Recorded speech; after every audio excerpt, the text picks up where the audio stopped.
Akhirnya, semua kebenaran yang ingin disembunyikan Kremlin terungkap. Hari ini muncul rincian mengejutkan tentang upaya pembunuhan terhadap wakil pertama Kepala Direktorat Utama Staf Umum Rusia, Letnan Jenderal Vladimir Alekseyev. Federalnaya Sluzhba Bezopasnosti hari ini mengumumkan telah menangkap pelaku upaya pembunuhan Alekseyev di Uni Emirat Arab yang ternyata warga Rusia.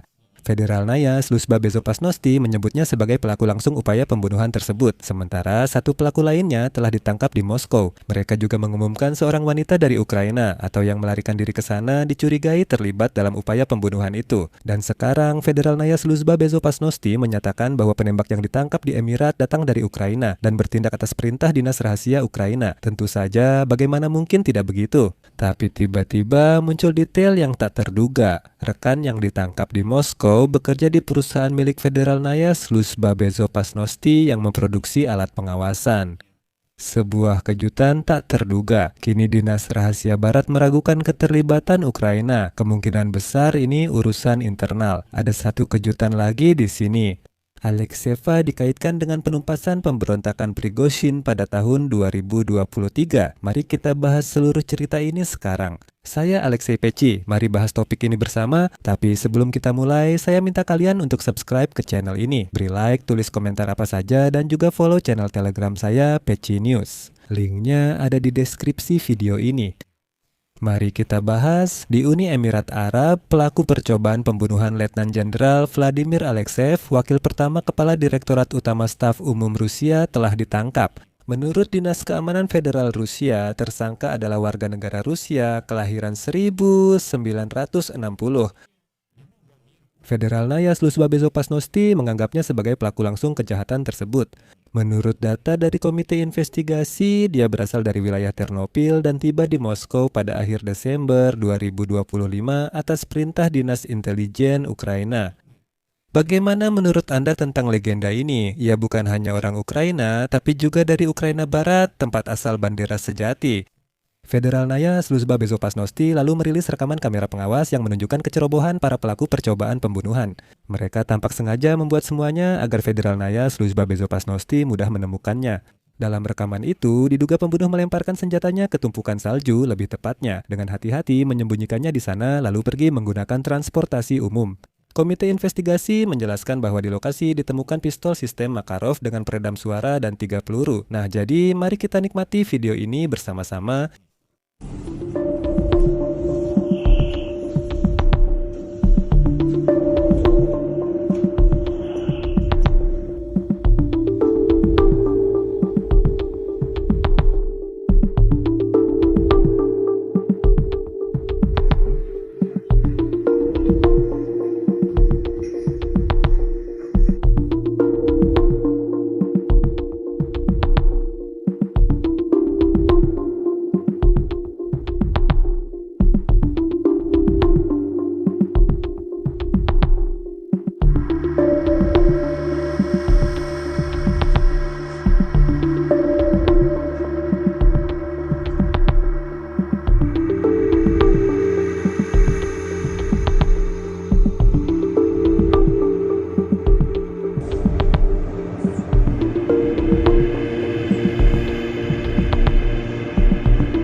Tapi bagian yang paling menarik akan segera dimulai. Federalnaya Sluzhba Bezopasnosti menyebutkan mereka telah mengidentifikasi 2 kaki tangan kejahatan lain, salah satunya warga Rusia Viktor Pasin kelahiran 1959 yang sudah ditangkap di Moskow. Rekan pelaku lainnya, Zinaida Serebritskaya, 55, telah pergi ke Ukraina. Menarik untuk mengetahui lewat pos perbatasan Rusia-Ukraina mana Zinaida Serebritskaya masuk ke Ukraina. Jika memang benar dan di sepanjang perbatasan sedang terjadi pertempuran atau ada pasukan yang berjaga di kedua sisi perbatasan. Pertanyaan menarik, tapi mari kembali ke Viktor Fasin yang ditangkap di Moskow. Fasin dilaporkan menjalankan usaha di Moskow dan Altai. Dia didakwa atas percobaan pembunuhan personel militer dan perdagangan senjata ilegal. Tapi yang paling menarik adalah, menurut jurnalis dan penyelidik Bellingcat, Krista Grozev, Viktor Fasin bekerja di perusahaan Federalnaya Sluzhba Bezopasnosti yang memproduksi alat-alat pengawasan. Berikut kutipan dari Grozev. Federalnaya Sluzhba Bezopasnosti menangkap 2 warga Rusia yang diduga mengatur upaya pembunuhan Jenderal Alekseev. Salah satu dari mereka, pria berusia 66 tahun yang berasal dari Ukraina, ditangkap di Dubai, sedangkan yang lainnya, 67 tahun, Viktor Fasin, bekerja di perusahaan milik Dinas Keamanan Federal Rusia yang memproduksi alat pengawasan. Sebuah kejutan tak terduga. Di sini Anda tak perlu jadi penyelidik super untuk tahu dari data terbuka bahwa Viktor Fasin hingga Agustus 2025 masih ahli utama di NTC Atlas yang didirikan oleh Federalnaya Sluzhba Bezopasnosti dan sekarang menjadi bagian dari raksasa industri militer Rostek. Artinya dia langsung bekerja untuk perusahaan milik Federalnaya Sluzhba Bezopasnosti. Resume arsip tahun 2014 menunjukkan bahwa Fasin menggambarkan dirinya sebagai ahli militer dan perwira senior kepala staf resimen. Tahun 90-an dia pindah ke bidang komersial namun masih terhubung dengan militer.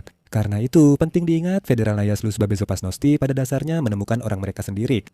Menarik bahwa pejabat keamanan barat meragukan keterlibatan Ukraina dalam upaya pembunuhan Jenderal Rusia Alekseev. Intelijen mengatakan kepada Washington Post, dinas rahasia Ukraina pernah melakukan serangan seperti itu, tapi sekarang sangat gila jika melakukannya. Dalam pembicaraan 3 pihak di Abu Dhabi, keterlibatan Kepala Kantor Presiden Ukraina, Kirill Budanov, mantan Kepala Direktorat Intelijen Utama Kementerian Pertahanan, meningkatkan taruhan bagi Kiev. Jika terbukti ada keterkaitan intelijen Ukraina dengan upaya pembunuhan Alekseev, kemungkinan besar hal itu terkait faktor internal, termasuk peran jenderal ini dalam penindasan. Pada 2023 saat pemberontakan Yevgeny Prigozhin, mantan Kepala Private Military Company Wagner, kalian mengebom warga sipil, membunuh orang tak bersalah, menghancurkan bus penuh orang, dan tak punya hati nurani. Itu sebabnya kami ke sini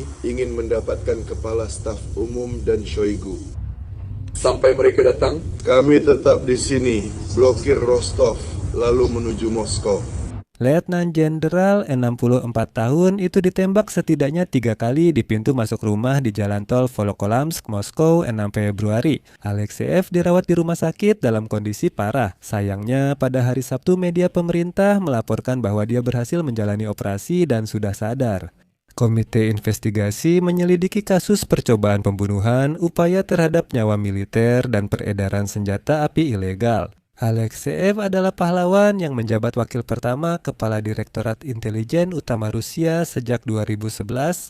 Menteri Luar Negeri Rusia Sergei Lavrov mengaitkan percobaan pembunuhan jenderal itu dengan upaya menggagalkan negosiasi perdamaian. Dan dia meletakkan seluruh tanggung jawab pada Ukraina. Bahkan dia melakukannya sebelum Federalnaya Sluzhba Bezopasnosti menangkap para tersangka. Lavrov berbicara dengan tegas, ini Ukraina. Namun, saya ingin mengingatkan satu episode penting tentang makhluk dan Jenderal Alekseev ini. Seperti yang diceritakan oleh Komandan Korps 1 Garda Nasional Azov Denis Prokopenko, Alekseev inilah yang pada Mei 2022 menjadi perwakilan senior dari pihak Rusia dalam perundingan di Mariupol saat garnisun keluar dari wilayah pabrik Azovstal. Menurut Prokopenko, Alekseev berjanji bahwa Federasi Rusia akan mematuhi Konvensi Jenewa tentang perlakuan terhadap tawanan perang serta menjamin kondisi penahanan yang layak bagi para tawanan. Tanda tangan dari Jenderal Alekseev inilah yang tercantum pada dokumen untuk para pembela Ukraina di lokasi tersebut. Namun bagi orang Rusia, kata-kata seorang perwira tak berarti. Alekseev sudah memberikan kata-katanya. Nerchepoven dan Denis sedang memikirkan atau mengarang sesuatu tentang pirometri Yesaria.